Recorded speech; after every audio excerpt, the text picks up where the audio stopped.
The road to the 2026 Tour de France is paved with broken dreams and absolute glory. This past week, we saw the national championships turn into a proving ground where jerseys were fought for with teeth-gritting desperation.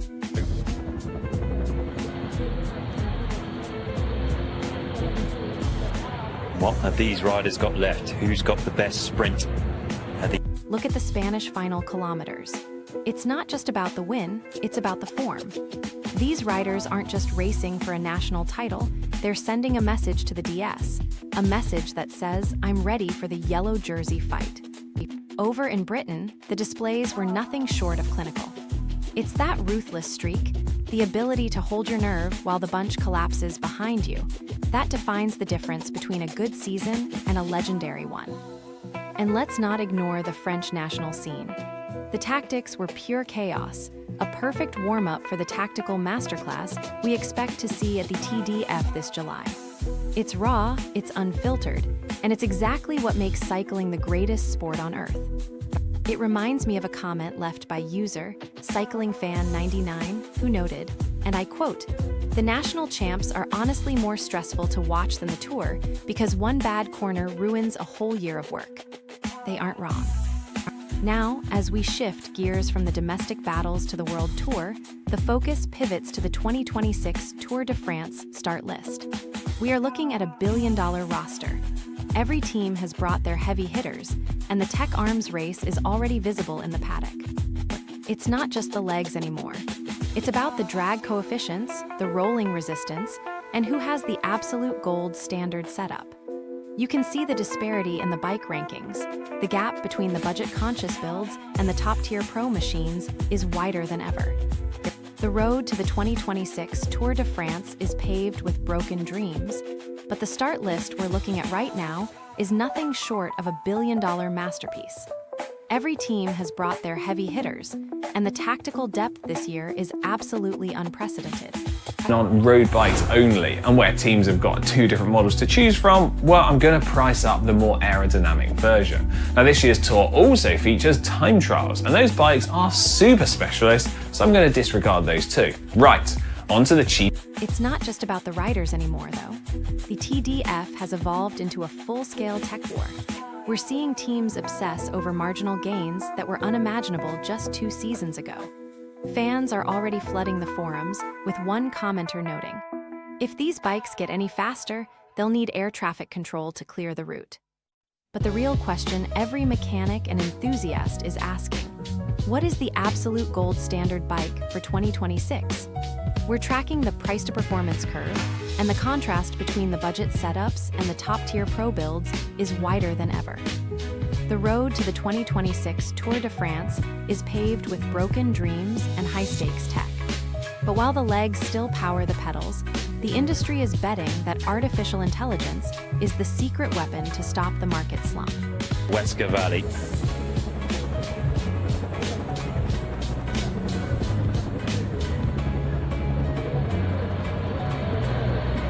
We're seeing tech like the Avanox motor system from DJI, which uses real-time heart rate data and terrain sensors to adjust your power assist. It's essentially autopilot for your legs, aiming to make riding accessible for everyone. Then there's the safety angle. Canyon is leading the charge with radar and cameras integrated into their race bikes. They are testing a car door sensor that vibrates your handlebars if a door is about to swing open. That is a game changer for urban commuters. Some skeptics in the comments are asking, is this just more stuff to break? One user pointed out, I just want to ride, not debug my firmware at the trailhead. Fair point, but the industry is desperate after a 4% drop in sales last year. This AI pivot naturally brings up the age-old elephant in the room, motor doping. If bikes are getting smarter and motors are getting smaller, how do the UCI commissaires keep up? We are gonna find out.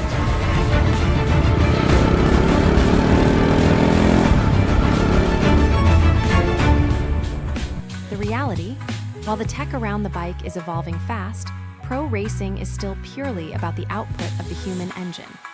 The motor doping myth persists, but it's usually just a misunderstanding of how high wattage pros actually are. Interestingly, one YouTube comment on the doping debate noted, "If AI can now tell if a bike has a motor, maybe the tech is actually solving the problem it created." A bit meta, but perhaps true. Beyond the gadgets, we're seeing actual infrastructure change. In NYC, the DOT is redesigning Avenue B. It's not AI, but it's the kind of low-tech safety that saves more lives than a smart helmet ever could. They're using physical barriers like planters and granite curbs. It's about visibility. When you turn streets into public spaces, you naturally calm traffic. It's a trend we're hoping to see expand globally to keep that cycling rebound alive. The industry is betting that combining this high-tech performance with real-world infrastructure is the only way to climb out of this slump.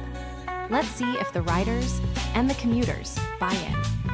The road to the 2026 Tour de France is paved with broken dreams, but away from the peloton, a different kind of arms race is heating up at Eurobike. We are seeing AI and smart tech taking center stage as the industry fights to claw back from a 3-year sales slump. Simply, the stage 2 of the Tour de Suisse, 3 kilometers to go.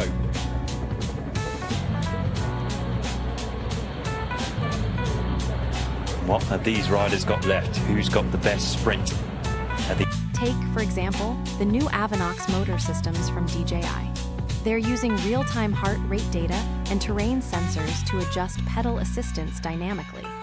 It's no longer just about power, it's about algorithmic efficiency. But the tech isn't just for e-bikes. Canyon is pushing the envelope on safety with radar and camera prototypes designed to prevent the dreaded car dooring incident. It's a massive leap forward for commuter and pro-training safety alike. This integration of sensors and AI naturally leads us to the darkest corner of cycling forums, the motor doping myth.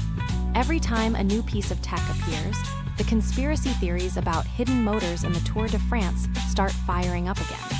Affecting the outcome of the Tour de France. There are over 100 official motorbikes on each stage of the race, and so a growing number of teams, fans and scientists are speculating that they're fundamentally affecting the results.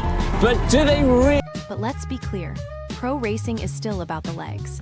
The tech that matters today is more about aerodynamics, tire pressure monitoring, and data analytics than it is about hidden motors.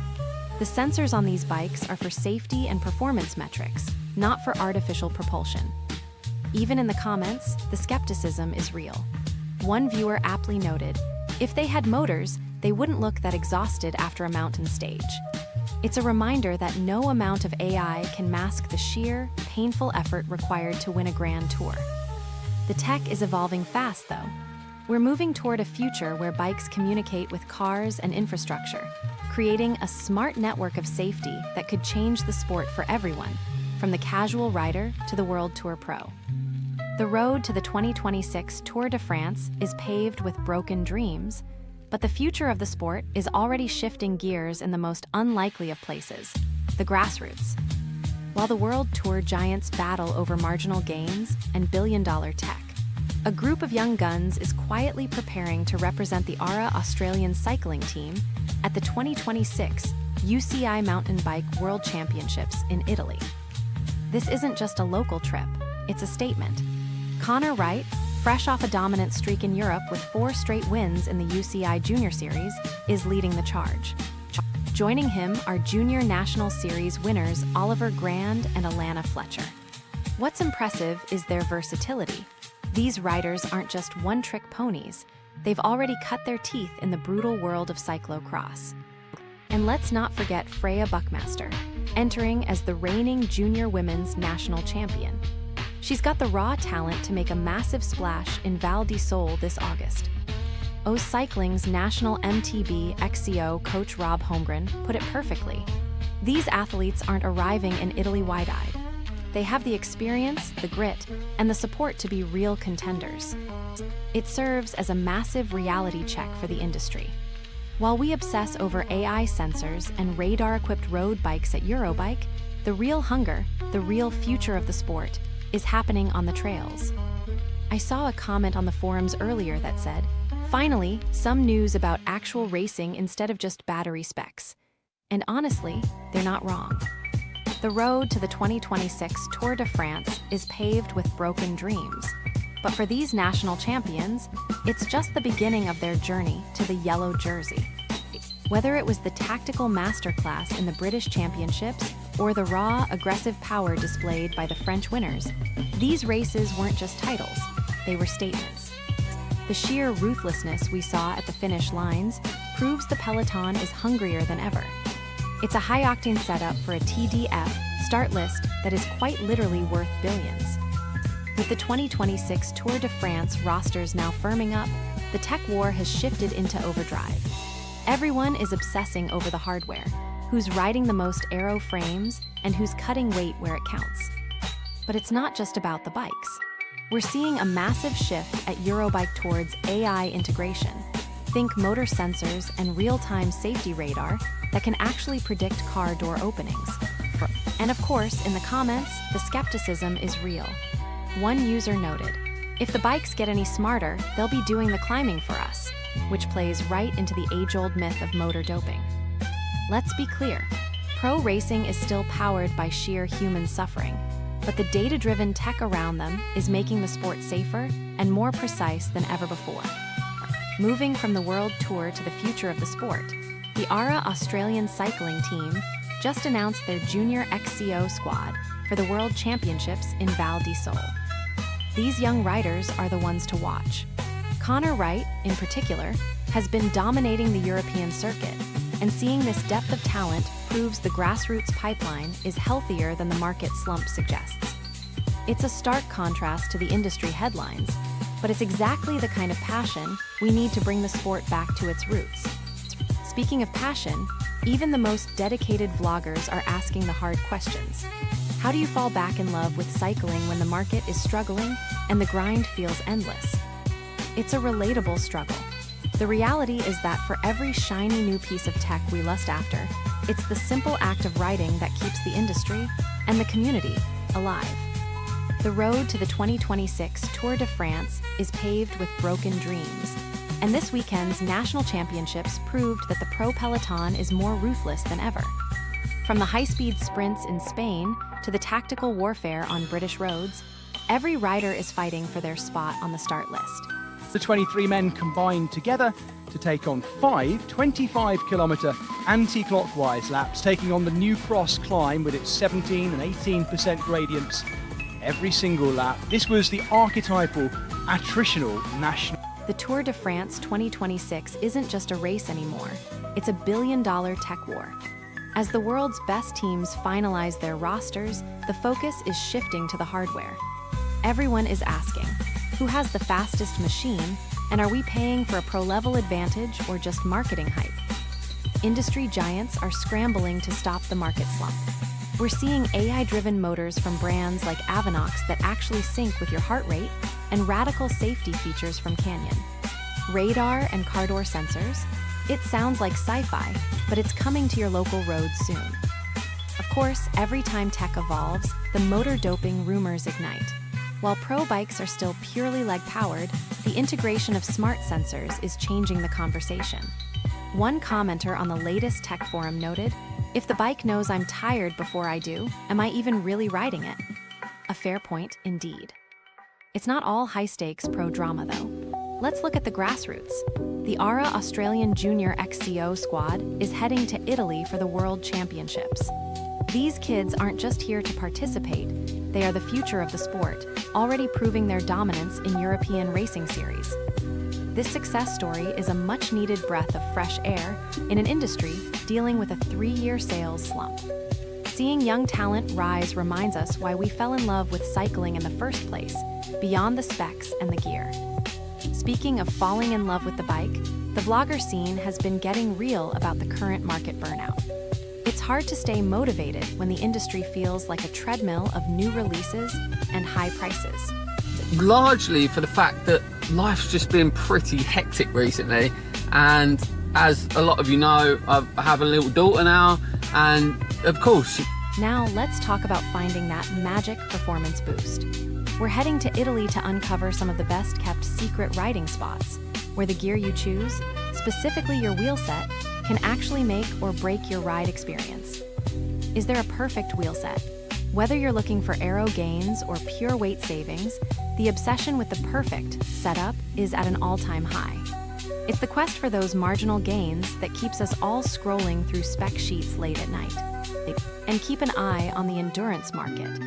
Some of these new Chinese-engineered frames are hitting performance marks that rival the big European brands at half the price. If you're looking for a secret weapon, this might be it.